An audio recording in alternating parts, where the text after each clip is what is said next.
రెడ్డి గారు, రాజేందర్ రెడ్డి గారు, పట్నం నరేందర్ రెడ్డి గారు,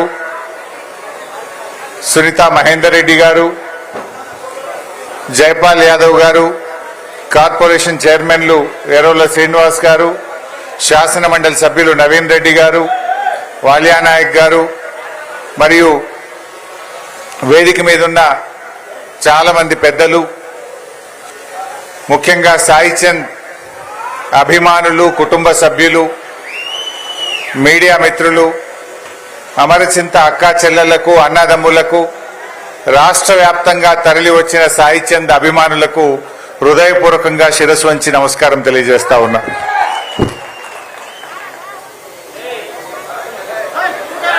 నిజంగా సాయి చంద్ మనను వీడిపోయి 2 సంవత్సరాలు అయిందంటే నేను నమ్మలేకపోతా ఉన్నాను.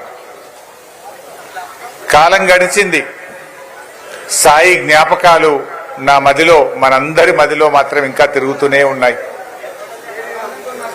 సాయి చంద్ను మనం కొంతమంది ఒక గాయకుడిగా చూస్తారు.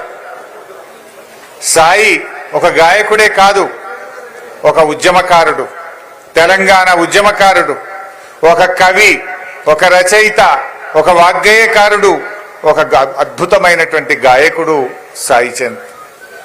నిజంగా సాయి కేసీఆర్ గారికి, కోట్లాది మంది తెలంగాణ ఉద్యమకారులకు, బీఆర్ఎస్ కుటుంబ సభ్యులకులో ఒక కుటుంబ సభ్యుడిగా మారాడు సాయి చంద్. చాలా మంది సాయిని ఒక గాయకుడిగా చూడలే. ఇందాక సునీత చెప్పింది, ఇంటికి పిలిచి బట్టలు పెట్టాను అని. బట్టలు ఎవరికి పెడతాం? తమ్ముడికి పెడతాం, తోబుట్టుకు పెడతాం, ఆడబిడ్డకు పెడతాం. అలా కోట్ల మంది ప్రజల హృదయాల్లో సాయి నిలిచిపోయాడు. నిజంగా సాయి లేడంటే ఈరోజు నాకు చాలా బాధగా, నమ్మలేనటువంటి పరిస్థితుల్లో ఉన్నాను. సాయి చంద్ ఒక్కొక్క మాట ఒక తూటాలా పేలుతుండే, ఒక్కొక్క పాట ఒక తూటాలా పేలుతుండే.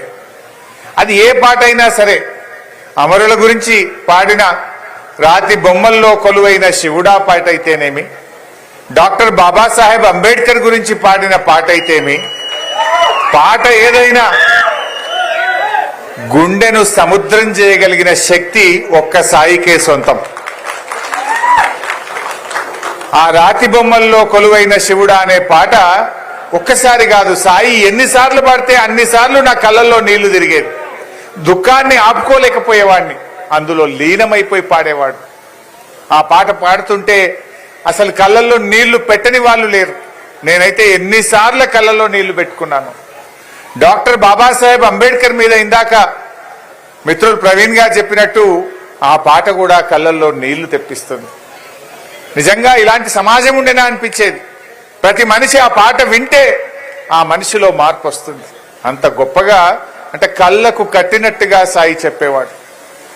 సాయి ఉద్యమంలో కూడా, తెలంగాణ ఉద్యమంలో మీ అందరికి తెలిసే ఉంటది, కానీ 3 సార్లు చెర్లపల్లి జైలుకు పోయాడు. జైలుకు పోయినా బాధపడలే. తెలంగాణ కోసం జైలుకు వెళ్తున్నా అని ఆనందంగా జైలుకు వెళ్ళాడు. సగర్వంగా జైల్లో నుంచి బయటకు వచ్చాడు. జై తెలంగాణ అన్నాడు. ఎన్నో ప్రలోభాలు పెట్టారు ఆనాటి సమైక్య పాలకులు. సాయికి ఎన్నెన్నో ఆఫర్లు ఇచ్చారు. ఏ దానికి తల ఒగ్గలే. నా నాయకుడు కేసీఆర్, నా పార్టీ బీఆర్ఎస్, నా లక్ష్యం తెలంగాణ అని నిక్కచ్చిగా చెప్పాడు. లాఠీ దెబ్బలు కొట్టినా, జైల్లో పెట్టినా, కనత మీద తుపాకీ పెట్టినా, కోట్ల రూపాయల ఆఫర్లు ఇచ్చినా, పదవులు ఆశగా చెప్పినా, నిక్కచ్చిగా నిటారుగా కేసీఆర్ వెంట తెలంగాణ ఉద్యమంలో నిలబడ్డ అసలు సిసలైన ఉద్యమకారుడు మా సాయి చంద్. నిజంగా నాకు ఒక సోదరులాగా, ఒక తోబుట్టులాగా నేను సాయిని చూసుకునేవాడిని.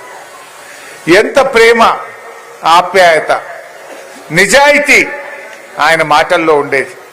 ఈ కాలంలో మనం చూస్తూ ఉంటాం, చాలా మంది తొందరగా మెట్లెక్కాలని, అధికారం కావాలని, పదవులు కావాలని, డబ్బులు కావాలని ఎన్నింటికో పార్టీలు మారుస్తుంటారు, రంగులు మారుస్తుంటారు. కానీ సాయి నిజాయితీగా ఒక ఉద్యమకారుడిగా పనిచేశాడు. నిజంగా ఈరోజు సాయి ఉండుంటే ఎంత బాధపడి ఉండేవాడు. జై తెలంగాణ అనే వ్యక్తి ఈ రాష్ట్రానికి ముఖ్యమంత్రి అయిందంటే సాయి గుండె ఎంత బాధపడేదో. ఒక్కనాడన్న జై తెలంగాణ అన్నాడు రేవంత్ రెడ్డి?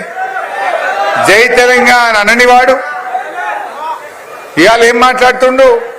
కేసీఆర్ ఆనవాళ్లు లేకుండా చేస్తా అని మాట్లాడుతుండు. కేసీఆర్ ఆనవాళ్లు లేకుండా చేయడం అంటే తెలంగాణ ఆనవాళ్లు లేకుండా చేయడం. కేసీఆర్ అంటే ఉద్యమం, కేసీఆర్ అంటే అభివృద్ధి, కేసీఆర్ అంటే సంక్షేమం. ఇవాళ అటువంటి మాటలు నిజంగా వింటుంటే మనం ఎలాగూ పోరాడుతున్నాం, కానీ సాయి చంద్ బతికుంటే భూమి దద్దరిల్లేలా ఈ ప్రభుత్వం మీద పోరాటం చేసేవాడు. ఎన్ని పాటలు పాడేవాడో, తెలంగాణ సమాజంలో ఎంత ఆయన ప్రభావితం చేసేవాడు. మొన్న బీఆర్ఎస్ రజతోత్సవం జరుపుకున్నది. ఆ రజతోత్సవ సభలో వేదిక మీద కూర్చొని నా పక్కన కూర్చున్న వాళ్ళతో సాయి లేని లోటు కొట్టొచ్చినట్టు కనపడుతుంది అని దాదాపు 10 నిమిషాలు నేను ఆ సభలో సాయినే యాద్ చేసుకున్నా. అయ్యో సాయి ఉంటే ఈ రోజు ఎట్లా ఉంటుండే, సాయి లేని సభ జరుగుతుందే ఈ రజతోత్సవ సభ అని చెప్పి చాలాసేపు సాయి పాటలు, సాయి మాటల్ని ఆ సభలో నేను చాలాసేపు యాద్ చేసుకున్నాను. నిజంగా ఈరోజు సాయి విగ్రహాన్ని నేను ఆవిష్కరిస్తున్నా అంటే నా గుండె బరువెక్కుతా ఉంది. ఇంత చిన్న వయసులో సాయి మనను వదిలిపోవడం నిజంగా ఇది చాలా చాలా బాధాకరం. నాకైతే అసలు పార్ట్ ఆఫ్ మై లైఫ్ నిజంగా సిద్దిపేట కోడికూత సాయి చంద్ ఇదేందని మీరు అనుకోవచ్చు. సిద్దిపేట కోడికూత సాయి చంద్ ఏందని మీరు అనుకోవచ్చు. సిద్దిపేట ప్రజలు పొద్దున్నే నిద్రలేస్తారంటే సాయి చంద్ పాటతోనే ఈ రోజు కూడా నిద్రలేస్తారు. ఎందుకు అని మీరు అనొచ్చు. నేను సిద్దిపేటలో తడి చెత్త పొడి చెత్త అని, రోడ్ల మీద చెత్త ఉండొద్దని, ఒక క్లీన్ అండ్ గ్రీన్ టౌన్ తయారు చేయాలని నేను ఒక ప్రయత్నం చేస్తూ ఉంటే ఓ రోజు సాయి వచ్చాడు. ఏందన్నా రోజు పొద్దుగాల 5 గంటలకు లేచి రోడ్ల మీద తిరుగుతున్నావు అన్నాడు. ఈ విషయం ఇట్లా ఇట్లా అని చాలాసేపు మాట్లాడితే ఒక మంచి పాట రాసిచ్చాడు నాకు. పొద్దున్నే చెత్తబండమ్మ చెత్తబండమ్మ తడి చెత్త పొడి చెత్త అని ఒక చక్కటి పాట, ఇంత 1.5 నిమిషం 2 నిమిషాల పాట రాసిచ్చాడు. తానే పాడి అందించాడు. అన్ని ట్రాక్టర్లకు అన్ని ఆటోలకు ఆ పెన్ డ్రైవ్ పెట్టాం. ఈరోజు పొద్దున్నే సిద్దిపేట ప్రజలు ఏ పాట వింటారంటే సాయి మాట, ఆ పాట రూపంలోనే ప్రజలు వింటారు. పొద్దున్నే 5 గంటలకు 5 గంటలకు ట్రాక్టర్లో అన్ని ట్రాక్టర్లు సాయి పాట వేసుకునే బయలుదేరుతాయి. ఈ రోజు కూడా సిద్దిపేట ఆ గొంతు నేను సిద్దిపేటలో ఏ రాత్రి పడుకున్నా 5 గంటలకు 5:30కు సాయి పాట నా చెవుల్లో గింగు గింగుగా వినపడతా ఉంటది. నిజంగా బాధ వస్తుంది, చాలా బాధ కలుగుతూ ఉంటది. అట్లా ఆయన ఎన్నో కార్యక్రమాలు, సామాజిక సేవ, దళిత ఉద్యమాల్లో కావచ్చు, ఈరోజు మద్యపాన నిషేధంలో కావచ్చు, యువతీ యువకులు పెడదవులు పడుతుంటే దాని విషయంలో ఆ యువకుల్లో ఒక మార్పు కోసం కావచ్చు, తెలంగాణ ఉద్యమం నుంచి మొదలుకుంటే ఎన్నో కార్యక్రమాల్లో పాల్గొన్నటువంటి ఒక మంచి నాయకుడు సాయి. నిజంగా సాయిని కేసీఆర్ గారు కూడా ఉన్నతమైన స్థానంలో చూడాలనుకున్నారు. మాతో చాలాసార్లు మాట్లాడారు. మా నిరంజన్ అన్నతో, శ్రీనివాస్ గౌడ్తో, లక్ష్మారెడ్డి గారితో చాలాసార్లు మాట్లాడారు. కానీ విధి వెంటాడింది, దురదృష్టం. ఆయన చిన్న వయసులో మనకు దూరమయ్యాడు. కానీ తప్పకుండా సాయి ఆశయాలను, సాయి ఆలోచనను, కేసీఆర్ గారి ఆలోచనల్ని సోదరిమణి రజనీ గారి రూపంలో తప్పకుండా ముందుకు తీసుకొని పోదాం. నిజంగా రజనీని కూడా నేను మనస్ఫూర్తిగా అభినందిస్తా ఉన్నాను. ఈ కాలంలో భర్త ఆశయాల కోసం చిన్న పిల్లలున్నా ఒక మహిళ ఒంటరిగా పోరాటం చేయాలంటే ఎంత కష్టం ఉంటుంది. కానీ తన భర్త సాయి చంద్ను ఎంతగా ప్రేమిస్తుందో, ఎంతగా ఆరాధిస్తుందో, ఎంత తపన పడుతుందో మనందరికీ కనబడతా ఉంది. ఇలా విగ్రహాన్ని పెట్టడము, ఈ సభ జరపడము, సాయి యాదిని చేసుకుంటూ ఇంత అద్భుతంగా సోదరిమణి చక్కగా భర్త ఆశయాలను ముందుకు తీసుకుపోయే ప్రయత్నం చేస్తా ఉంది. తన ప్రయత్నానికి బీఆర్ఎస్ పార్టీ సంపూర్ణమైన మద్దతును ఎల్లవేళలా అందిస్తుందని మనవి చేస్తా ఉన్నా. నువ్వు ఎక్కడా అధైర్యపడకు. అన్ని రకాలుగా బీఆర్ఎస్ పార్టీ మీ కుటుంబానికి, నీకు మద్దతుగా ఉంటది. నిన్ను అన్ని రకాలుగా మా కుటుంబ సభ్యురాలుగా, మా సాయి ఎట్లయితే మా కుటుంబ సభ్యుడు అనుకున్నామో మిమ్మల్ని కూడా మా కుటుంబ సభ్యురాలుగా బీఆర్ఎస్ పార్టీ ఆదరిస్తుంది, అన్ని రకాలుగా అండగా ఉంటుందని చెప్పి మనం చేస్తాం. ఇంకో విషయం కూడా మీరు బహుశా ఇందాక తను రజనీ టచ్ చేసింది. Sai self made man. ఆయన పుట్టంగానే వెంకట్రాములు గారు పాపం తండ్రి గారు పేద కుటుంబంలో పుట్టాడు సాయి. చిన్న వయసులో తల్లిని కోల్పోయాడు. సాయి పైకొచ్చిందంటే కష్టాన్ని నమ్ముకున్నాడు. ఆయన కష్టంతోని పాట పుట్టగానే ఎవరికి రాదు, దానికోసం తపన పడ్డాడు, నేర్చుకున్నాడు, ఇంప్రూవ్ చేసుకున్నాడు, రోజు రోజుకు ఇంప్రూవ్ చేసుకున్నాడు. తన గలాన్ని పెంచిండు, తన పెన్నుకు పదను పెట్టిండు. ఎక్కువ చదువుకోకపోయినా కష్టంతోనే సాయి పైకొచ్చిండు. ఒక కళాకారుడికి ఇంత ప్రేమ దొరికిందంటే నిజంగా అది ఏ ఒక్కరికో దొరుకుతుంది తప్ప, కోట్లలో ఒకరికి దొరుకుతుంది తప్ప అది ఒక్క సాయికే సొంతమైంది. సాయి ఎన్నో కష్టాలు పడ్డాడు.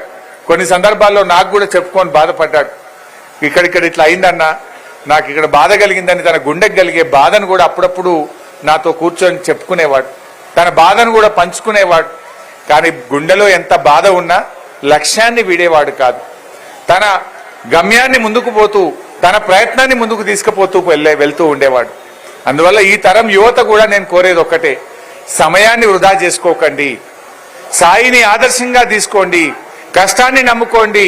జీవితంలో ఒక పట్టుదలతో ప్రయత్నం చేస్తే తప్పకుండా మనం పైకి వస్తామనడానికి సాయి చంద్ ఒక ప్రత్యక్షమైన ఉదాహరణ. ఇలా సాయికి మనం నిజమైన నివాళి అర్పించాలంటే మళ్ళీ బీఆర్ఎస్ ప్రభుత్వం రావాలి, కేసీఆర్ గారు ముఖ్యమంత్రి కావాలని చెప్పి ఇవాళ మన అందరం కూడా ముందుకు పోవాలి. ఇవాళ ఈ రాష్ట్ర ముఖ్యమంత్రి, ఎందుకంటే జై తెలంగాణ అనే బీఆర్ఎస్ ప్రభుత్వం పోయింది, ఇవాళ నై తెలంగాణ అనే ప్రభుత్వం వచ్చింది. జై తెలంగాణ గవర్నమెంట్ పోయింది, నై తెలంగాణ గవర్నమెంట్ వచ్చింది. సాయి ఏమంటాడు? మాట్లాడితే జై తెలంగాణ అంటాడు. మళ్ళీ జై తెలంగాణ గవర్నమెంట్ రావాలి, మళ్ళీ కేసీఆర్ గారు ముఖ్యమంత్రి కావాలి. ఆ దిశగా సాయి అభిమానులుగా మీరందరూ కూడా ముందుకు సాగాలని చెప్పి కూడా ఈ సందర్భంగా నేను కోరుకుంటూ, మరొక్కసారి సాయికి గుండెల నిండా నివాళులు అర్పిస్తూ, మరి సాయి చంద్ గారికి ఆత్మశాంతి చేకూరాలని చెప్పి, సాయి చంద్ కుటుంబానికి బీఆర్ఎస్ పార్టీ పూర్తిగా అండదండలు అందిస్తుందని మనవి చేస్తూ, జై తెలంగాణ, జోహార్ సాయి చంద్, జోహార్ తెలంగాణ.